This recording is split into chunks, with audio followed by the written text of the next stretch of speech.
Olá, mais um devocional forte. Hoje, dia 3 de março, hoje nós iniciamos a parte que vai nos ensinar como sermos fortes na graça. Nós sabemos que a graça é um favor imerecido. A graça ela está disponível para mim, para você, e nós não precisamos fazer nada para merecer. Porque ela é um favor que eu e você não merece, mas a graça, ela nos alcança, ela está disponível para mim e para você. A graça, ela nos oferece salvação, ela nos oferece perdão através do sacrifício de Jesus. A graça, ela nos dá vida, ela nos dá provisão e ela nos sustenta. Nós vivemos hoje na dispensação da graça. Não sei se você já ouviu falar isso, que teologicamente foram divididos o tempo, desde a criação, em algumas dispensações e alguns períodos. Houve o período da inocência, que foi desde a criação até o momento que houve a queda do homem no jardim. Depois da inocência veio a consciência, que foi da queda de Adão até o dilúvio. Depois da consciência veio o governo humano, que foi de Noé até Abraão. Depois veio da promessa, foi quando o Senhor começou a fazer promessas ali para Abraão. Aí foi de Abraão até Moisés, foi a dispensação das promessas. Depois da dispensação da promessa, veio a dispensação da lei, que foi de Moisés até a morte de Cristo. Que era onde as pessoas elas tinham que cumprir toda a lei ali, né? E hoje, depois da morte de Cristo até o arrebatamento, nós estamos vivendo a dispensação da graça, que é onde a gente vive debaixo do favor que nós não merecíamos, mas através do sacrifício de Cristo, nós alcançamos.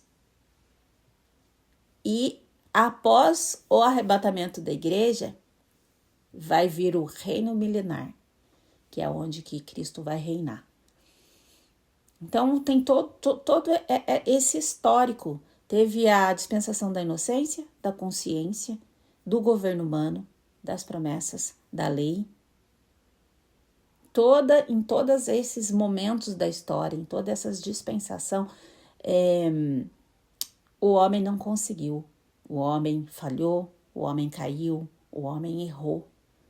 E hoje nós estamos debaixo da graça, nós não merecíamos, mas o Senhor, Ele nos aprove vir neste tempo, onde que a graça ela está disponível para mim e para você. Todo dia, todo ser humano, ele está debaixo da graça do Senhor, não é só o crente. É o sistema, o mundo. Nós estamos debaixo da dispensação da graça. Por isso que o sol nasce para mim, mas ele nasce para o ímpio também. A chuva cai para molhar a terra, para mim a terra, mas cai para molhar a terra do ímpio também. Então nós estamos debaixo da dispensação da graça. O mundo está debaixo da dispensação da graça. Nós não merecemos, mas o Senhor, Ele nos dá vida, Ele nos dá provisão, Ele nos sustenta. Fazendo eu bem ou fazendo eu errado. O que muitas vezes acontece na nossa vida é que a gente colhe, né, das consequências que eu planto, né, como se fosse um plantio mesmo. Se eu planto coisas boas, eu vou receber coisas boas. O ímpio também, se ele planta coisas boas, ele vai receber coisas boas. Se ele é uma pessoa trabalhadora, se ele é uma pessoa honesta, se ele é uma pessoa que honra os seus compromissos, que honra o que ele fala, é uma pessoa correta, uma pessoa digna, uma pessoa de caráter, ele vai ser próspero, ele vai ser abençoado, ele só não vai conhecer Jesus. De repente, ele não vai ser salvo. De repente, ele pode ter uma vida boa aqui, mas de repente ele pode não ir para Cristo. Ele não pode reinar nesse reino milenar aqui com Cristo, porque nós estamos hoje na dispensação da graça, mas nós estamos almejando o quê? Reinar com Cristo, no reino milenar, após o arrebatamento da igreja. Então, pode ser que muitas pessoas estejam vivendo, por causa da dispensação da graça, uma vida perfeita aqui embaixo. Com muito dinheiro, com muita prosperidade. Mas não vão reinar o reino milenar. Não vão reinar com Cristo aqui na Terra. Mas nós estamos o quê? Buscando sermos fortes aqui, para que a gente possa, sim, viver o melhor nesta Terra, mas visando o quê? O reino milenar com Cristo. O arrebatamento, a nossa vida na Nova Jerusalém. É isso que a gente visa. E é essa graça que está disponível hoje que faz com que eu e você avance, prospere e consiga chegar, passar por essas situações. Então, nós estamos debaixo da graça e isso, minha filha, é muito bom. Isso é muito bom. Hoje, o tema é: seu passado não é o seu futuro. Seu passado não é o seu futuro. João 8, 10, 11 diz assim: Então Jesus pôs-se em pé e perguntou-lhe: Mulher, onde estão eles? Ninguém a condena. Ninguém a condenou? Ninguém, Senhor, disse ela. Declarou Jesus: Eu também não a condeno. Agora vá e abandone sua vida de pecado. Nenhum de nós é sem pecado. E muitas vezes nós deitamos com homens, religião ou com o mundo em busca de nos afirmar. Mas isso sempre nos decepcionará. No final das contas, pecado e religião trairão você. Em João 8, Jesus deu dignidade, poder e honra a uma mulher sem nome que havia virado um espetáculo público. Jesus olhou para além do óbvio e se recusou a reconhecer o estado atual daquela mulher com a condição permanente. Em essência, ele lhe disse: seu passado não é o seu futuro. Vai e não peques mais. O pecado era seu passado, mas a piedade era o seu futuro. O cativeiro era seu passado, mas a liberdade é seu futuro. A vergonha era seu passado, mas a dignidade é seu futuro. A nudez era seu passado, mas vestes de esplendor são seu futuro. Que coisa linda, né? Aquela mulher ali que foi pega em adultério, se a gente for olhar, muitas vezes eu e você, a gente passa pelo lugar daquela mulher, pelo crivo daquela mulher. Onde, através de um erro, nós somos condenados, nós somos julgados, nós somos apontados por um monte de pecador que faz coisas iguais ou pior que a gente. Que tem os mesmos erros ou erros piores. Mas eles não veem o erro deles. Eles olham para o erro da pessoa e condena e julga. Só que Jesus, ele veio para mudar a nossa história. Ele veio para nos trazer uma novidade de vida. O evangelho, ele é uma novidade de vida. Então, o que eu fiz ontem, a graça já me cobriu hoje. E eu preciso fazer o quê? Todo dia eu preciso lembrar dessa fala e trazer ela para mim. Que Jesus fala, né? Agora vai, não peques mais. É como que se acordasse durante o dia. Quando você acordasse pela manhã, o Senhor... É igual a mãe quando tá arrumando o filho para a escola, sabe? Tira da cama, coloca a roupa, alimenta. E aí Jesus olha para mim e fala para você, fala assim, ó, o seu dia tá limpinho, novinho. A graça, ela já providenciou tudo que você vai precisar para hoje. Mas viva cada segundo desse dia e não peques mais. Então, todo dia a graça, ela me alcança e te alcança e fala assim, vai e não peques hoje. Vamos dizer assim. Vai e não erre hoje. Vai e não tenha pensamentos impuros hoje. Vai e faça coisas boas hoje. Todo dia a graça me alcança e te alcança. E nos dá um dia novinho e um futuro, né? A gente está construindo o nosso futuro. Ontem já passado, hoje é presente, amanhã é futuro. Então hoje, eu estou vivendo hoje, debaixo da graça, porque amanhã eu vou me levantar e vou continuar vivendo debaixo da graça. Nós temos um futuro com Cristo. Jesus faz muito do que perdoar essa mulher. ele manda ela embora livre. O perdão é onde a liberdade começa. Livre dos grilhões do pecado, a graça move-nos adiante, a fim de que o pecado não nos enlace novamente. Primeiro, Jesus derrama prodigamente sua misericórdia sobre nós. Depois, ele nos fortalece pela graça, pois o perdão não os dominará, porque vocês não estão debaixo da lei, mas debaixo da graça. O domínio do pecado não nos aprisionará. O pecado não nos dominará, porque nós não estamos debaixo da lei. Nós estamos debaixo da graça. Romanos 6,14. A misericórdia lida com o que fizemos, e a graça nos capacita a andar de modo que honre o que Jesus fez em nosso favor.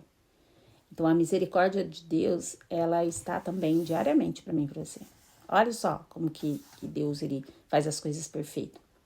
Todo dia a misericórdia do Senhor se renova sobre a minha e sobre a sua vida. E essa é o motivo de nós não sermos consumidos. Se a misericórdia não tivesse me alcançado, os pecados e os erros de ontem já tinham nos consumido. Mas a misericórdia ela nos alcançou. Então, nós não fomos consumidos. E a graça, ela vai nos sustentar, ela vai nos capacitar a viver uma vida com esperança, uma vida com futuro, uma vida com dignidade. Então, a misericórdia, ela me alcança e ela não deixa eu ser consumida pelos meus pecados. E a graça me sustenta para que eu possa continuar andando. Aquela mulher que ela foi pega naquele adultério, nessa passagem, a misericórdia alcançou ela. E a graça ia capacitar com que ela fosse e não pecasse mais. Então, nós temos tudo isso disponível para mim e para você. Agora, eu e você, a gente precisa o quê? Deixar o passado para trás. Se até hoje você não tinha entendimento, conhecimento de que nós estamos vivendo a dispensação da graça, tenha hoje e saiba que o Senhor, Ele te sustenta. Ele vai te capacitar a deixar para trás a vida de pecado, a vida de erro, a vida de engano. Porque Ele quer que eu e você ande no futuro com esperanças divinas. Ele quer que eu e você consiga ver o amanhã. Ele quer que eu e você tire os olhos daqui da terra e olhe para o alto, olhe para o céu, olhe para o futuro mesmo. Olhe lá para o reino milenar, para onde que nós estamos indo. Hoje nós estamos na dispensação da graça, mas os nossos olhos têm que estar no reino milenar.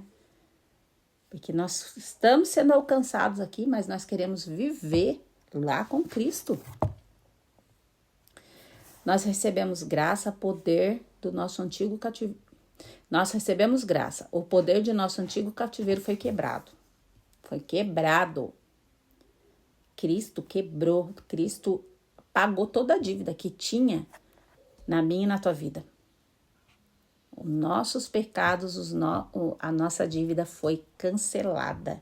Foi paga. Foi consumada naquela cruz. Então, o poder do nosso antigo cativeiro foi quebrado. Todo o poder que Satanás tinha na minha e na tua vida foi quebrado através do sacrifício de Cristo. Ah, mas eu não fiz nada para isso, mas nem precisava fazer mesmo, porque não é por fazer nada, é um favor imerecido. A gente não merecia. Por isso que quando fala assim, o que eu preciso para fazer? O que eu preciso fazer para aceitar Cristo como meu único suficiente Salvador?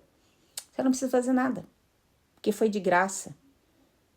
Aí você tem que abrir o teu coração, entregar a tua vida para Ele e seguir os passos dele. Seguir as instruções, seguir o caminho, seguir a palavra dele. Mas o que eu preciso fazer e você precisa para sermos alcançados pela graça, não precisamos fazer nada, porque não é um mérito humano. Não é o mérito. Eu vou ser mais salva se eu fizer alguma coisa. Não vai. Não é por mérito, não é por merecimento. A graça é um favor imerecido. Está na hora de termos mais fé nas palavras de Cristo, nosso libertador, do que no poder dos concorrentes. O domínio que elas têm sobre você não é tão grande quanto a reivindicação de Deus por você. Ouse crer e deixar para trás a sombra do seu passado. Creia. Ouse crer que o que Deus tem para sua vida é muito maior do que o inimigo quer tirar. Ande nos caminhos, ande na palavra de Deus. O que você fez de errado ontem, a misericórdia já te guardou. E hoje a graça já te alcançou. Não fique remoendo o passado. Porque enquanto eu fico olhando para trás, eu corro o risco de sair do caminho. Porque uma pessoa que vive andando, olhando para trás, ela não vai permanecer no caminho, porque ela vai perder o alvo. A gente precisa olhar para frente para a gente ver para onde que nós estamos indo. O que eu fiz, o que eu errei, o que eu deixei de fazer lá atrás, acabou. O Senhor me está dando uma oportunidade de acertar hoje. Mas se hoje eu ainda continuo olhando para trás, eu vou continuar errando. Então esquece o teu passado. A palavra de Deus diz que nem ele se lembra. Nem Deus se lembra o que nós fizemos ontem. Quem a gente acha que nós somos para ficar lembrando de, nossa, o Natal do ano passado, não, 5 anos atrás. Quem somos nós para ficar trazendo esses lixos na nossa memória, esses pesos no nosso coração? Se nem Deus lembra. A graça me alcança e te alcança hoje. O passado nós não podemos mudar. E dependendo da forma que eu vivo o meu hoje, eu posso transformar o meu futuro. Então esquece o que passou. Seja fortalecido na graça. A graça te alcançou. A misericórdia te alcançou. Então é de hoje para frente. Não fique se remoendo, não fique se torturando pelo que você fez. Não dá mais para mudar. Você pode mudar hoje. Muitas vezes estamos fazendo colheitas ruins de coisas erradas que nós plantamos lá atrás. Mas essa colheita ruim vai acabar se você começar a plantar sementes boas hoje. Uma hora você vai começar a colher coisas boas. Então, o seu passado não é o seu futuro. Olhe para frente. Aceite essa graça do Senhor sobre a sua vida. Aceite que independente dos meus erros e do seu, o Senhor, Ele nos ama. E o que Ele tem a nosso favor é muito maior do que o inimigo quer jogar nas nossas costas. Cristo já levou sobre Ele todos os nossos pecados. Quem sou eu e quem é você para ficar tirando isso de Cristo, pegando de volta para nós? Nós não somos, temos que crer no sacrifício de Jesus e aceitar o que Ele fez. Deixe o passado para trás e olhe para frente e caminhe, porque o Senhor, Ele tem um futuro glorioso para mim e para você. Amém? Uma pequena oração. Pai Celeste, obrigado por me perdoar e me agraciar com um futuro. Eu creio nas tuas palavras de luz mais do que nas mentiras das trevas. Creia nisso. Creia nas palavras. A Bíblia é fiel. Se você tomar posse, tudo que está escrito lá você vai viver. Porque eu tenho aprendido e eu tenho vivenciado isso. Então não olhe para a vida do outro, que a vida do outro está andando certinho. Olha para a tua e comece a endireitar os teus passos mediante as palavras do Senhor. Mediante o caminho que Ele já deixou traçado para mim e para você. Eu sou forte porque meu passado não é meu futuro. Amém, meninas? Deus abençoe.